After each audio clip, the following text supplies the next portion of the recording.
ladies and gentlemen. Kristine here with YoungPRPros again, and I'm here with Dan Tisch at the CPRS National Conference. So thanks for sitting down with me. It's my pleasure. So first thing, so Dan Tisch, his title is Global Alliance for Public Relations and Communications Management.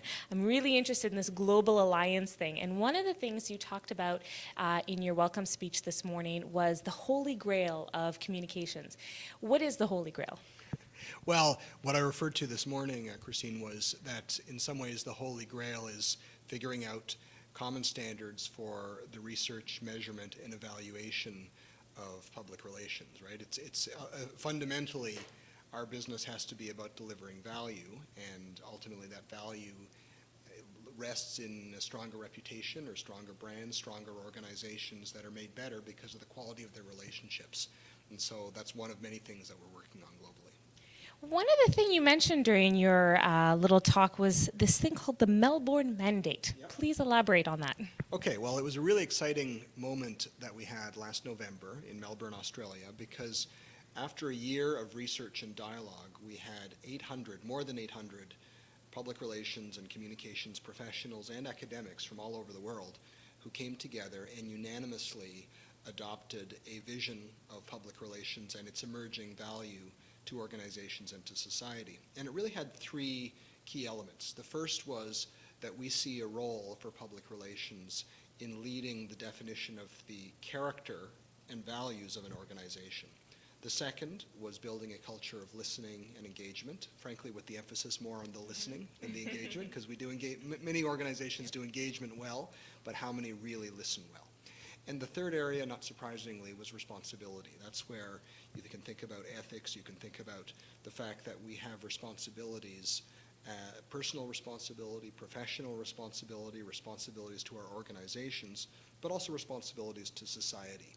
And there, I think there's a real opportunity to really embed sustainability in the thinking of modern organizations. So one of the things that I'm doing here at the conference is I'm trying to answer this question. As you've mentioned, we're trying to get to this standard, right? And the reason why is we may still have this negative stereotype hanging over some of our heads in public relations and communications. So one of the things that I want to do is I want to answer or get the answer of how can young professionals today strive for these international standards? How can we strive to make public relations and communications reach that holy grail and make it a really respectable and responsible industry? Yeah, well, I think, Kristine, it's a really critical question, right? And I think part of it, I think, flows from the fact that too often we define ourselves in terms of what we do. So, for example, we look after media relations or we look after social media, right? Rather than talking about the value of what we do, right? Organizations today, in contrast to 40 years ago when I was a kid, back then, most of an organization's value, a typical company's value, lay in hard assets and could be traced back to its finances. Now, more than 80% of a typical company's value rests in intangibles. Well, reputation is an intangible, right? The reputation is an outcome of relationships.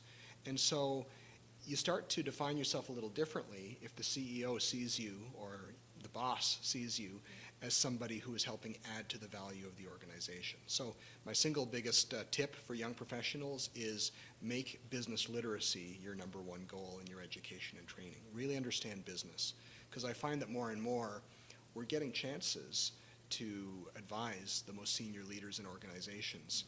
But the question is, once we get the chance, are we up to the job? Well, thank you so much for sitting down with me. It's my pleasure. I look forward to seeing the podcast and keeping in touch with the work you're doing.